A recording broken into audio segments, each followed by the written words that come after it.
Bismillahirrahmanirrahim. Assalamualaikum warahmatullahi wabarakatuh. Waalaikumsalam warahmatullahi wabarakatuh. Teman-teman semuanya yang kami hormati dan kami banggakan, bersamaan dengan momen Ramadan yang kita jalankan pada tahun 2026 ini, tentu ini pelaksanaannya punya dasar yang kuat. Kita selaku seorang muslim melaksanakan puasa Ramadan itu adalah sebuah kewajiban yang tidak bisa kita pungkiri, dan itu harus kita laksanakan dengan penuh keyakinan. Sebagaimana firman Allah dalam surat Al-Baqarah ayat 183 yang berbunyi, Ya ayyuhalladzina amanu kutiba alaikumusiyam kama kutiba alal ladzina min qablikum la'allakum tattaqun. Ya ayyuhalladzina amanu, hai orang-orang yang beriman, kutiba alaikumusiyam, diwajibkan kepada kamu berpuasa.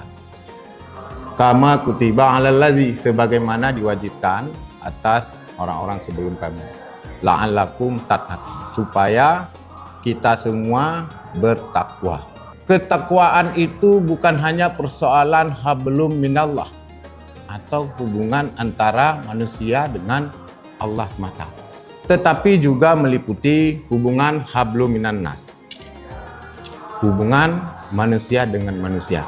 Jadi dimensi ketakwaan itu mempunyai nilai totalitas dalam kehidupan, bukan hanya meliputi persoalan hubungan antara manusia dengan Allah, tetapi juga manusia dengan manusia. Berbicara manusia dengan manusia, maka di situ ada hubungan antar individu. Maka di situ ada hubungan secara kolektif. Ini dulu. Secara kolektif ini boleh antar kelompok. Kita kecilkan, kita percepat. Ada hubungan antara bawahan atasan. Ada hubungan antara individu staf dengan organisasi tempat kita bernaung, tempat kita bekerja. Lalu apa kaitannya? Kita sebagai hamba yang harus bertakwa dalam konteks hablum minan nas, dengan di sisi lain dengan nilai-nilai ibadah puasa. Korelasinya tentu kuat. Puasa itu mengajarkan kita untuk mengendalikan emosi. Di satu sisi kita sudah mulai puasa dari pukul 15 ya, sampai pukul 18.48. Di pukul 3 sore itu manusia berada di antara waras dan tidak waras secara psikologis. Kenapa? Karena memang posisi dalam keadaan tidak makan dan tidak minum, ini manusia cenderung emosi amarahnya meningkat. Disinilah puasa itu mendidik kita untuk mampu mengontrol itu. Dan kita harus sadar apa tujuan dari puasa. Pada saat pukul jam 5 sore, maka sepertinya apapun yang kita lihat kita ingin makan. Sedikit saja berhadapan dengan masalah, kita bisa marahnya luar biasa. Bisa mengambil keputusan dalam waktu yang singkat. Tidak lagi apa yang kita putuskan refleksi dari akal sehat, tetapi sudah pada batas tindakan emosi semata. Dan puasa mengajarkan kita untuk melakukan lebih dari itu. Puasa mengajarkan kita dalam kondisi tertekan, kita harus tetap mampu menggunakan akal sehat. Harapannya adalah setelah puasa, dengan nilai-nilai yang sudah dapat kita pelajari, dengan nilai-nilai selama puasa yang kita sudah jalankan, mampukah itu dipertahankan atau tidak? Nilai-nilai yang selama disiplin dalam puasa, pengendalian diri, menciptakan etos budaya kerja kita tetap harus semangat.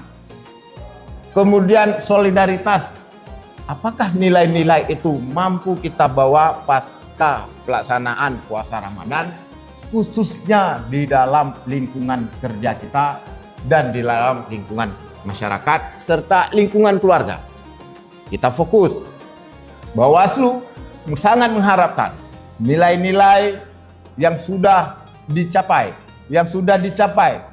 oleh seluruh sumber daya pengawas pemilu yang ada di Bawaslu Lok Sumawe yang telah melaksanakan puasa Ramadan tentu sudah mendapati nilai-nilai tersebut, dan tentu kita berharap nilai-nilai itu bukan hanya dipahami, dilaksanakan hanya pada masa bulan suci Ramadan.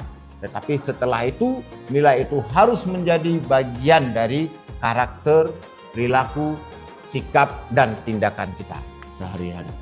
Jadi semua nilai-nilai itu harus kita pertahankan. Harus kita pertahankan untuk kita jalankan setelah pelaksanaan puasa Ramadan selesai. Nilai-nilai itu harus tetap berjalan dengan baik. Jangan sampai setelah puasa Ramadan maka semua nilai-nilai Ramadan, manfaat Ramadan, makna Ramadan bahwa bukan hanya sekedar menahan lapar dan haus, tetapi itu adalah madrasah, adalah media pendidikan bagi umat manusia yang menjalankan Ramadan, malah tidak menjadi sebagaimana yang diharapkan. Saya pikir demikian saja yang bisa saya sampaikan. Mohon maaf jika dalam penyampaian ada kalimat-kalimat baik bahasa tubuh, bahasa lisan saya yang mungkin kurang berkenan, dan apabila ada kesalahan itu datangnya dari saya.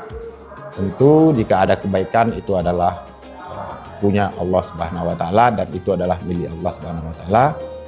Akhirnya kami mengucapkan alhamdulillah, semoga kita selalu dalam lindungan Allah Subhanahu wa taala. Akhirul kalam, assalamualaikum warahmatullahi wabarakatuh. Waalaikumsalam warahmatullahi wabarakatuh.